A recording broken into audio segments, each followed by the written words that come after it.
అందరికీ నమస్తే. నేను మీ రాధి. Welcome to Shri Arshanidhi. ఈరోజు శ్యామలా నవరాత్రులలోని 2వ రోజు. ఈరోజు మనం చాలా చిన్న స్తోత్రంతో అమ్మవారి యొక్క ఆరాధన చేసుకుందాం. శ్రీ శ్యామలా షోడశనామ స్తోత్రం. హయగ్రీవ ఉవాచ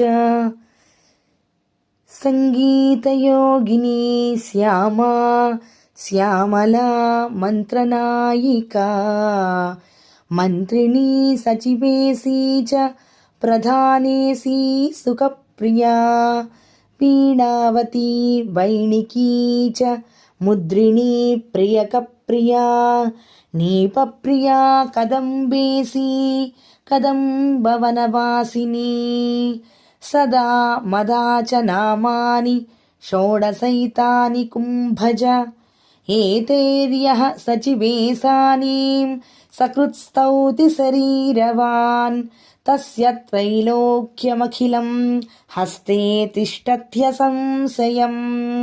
ఇది శ్రీ బ్రహ్మాండ పురాణే లలితోపాఖ్యానే సప్తదశోऽధ్యాయే శ్రీ శ్యామలా షోడశనామ స్తోత్రం.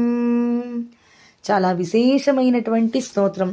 సాక్షాత్ శ్రీ హయగ్రీవుల వారు వ్యాస మహర్షికి చెప్పినటువంటి స్తోత్రం. చాలా చిన్న స్తోత్రము, కానీ ఎంతో విశేషమైనటువంటిది. సదామదాచ నామాని షోడశైతాని కుంభజ.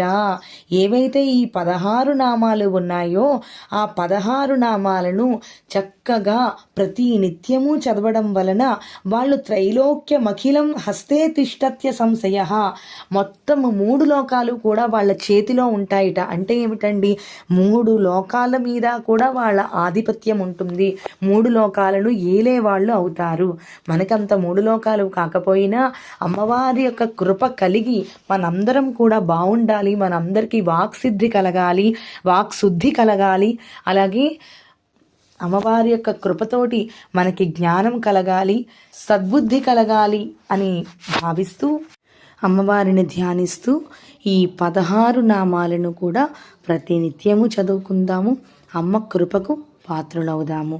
ఓం శ్రీ శ్యామలాదేవ్యై నమో నమః.